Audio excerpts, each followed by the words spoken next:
Hi పిల్లలు, ఈరోజు మనం నేర్చుకుంటున్న కథ పేరు కష్టే ఫలి. ఒక గ్రామంలో రాము సోము అనే స్నేహితులు ఉండేవారు. వాళ్ళకి ఉన్న ఊర్లో సరైన పని దొరక్క జీవనం ఇబ్బందిగా గడవడంతో పని కోసం నగరానికి వచ్చారు. నగరంలో ఒక వ్యాపారి దగ్గరికి వెళ్ళి ఏదైనా పని ఇవ్వమని అడిగారు.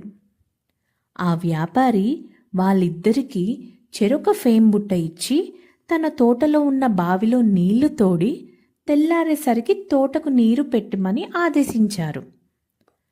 ఫేం బుట్టతో నీళ్లు తోడడం ఏమిటి, తెలివి తక్కువతనం కాకపోతే అనుకుని సోము ఆ రాత్రి పడుకున్నాడు.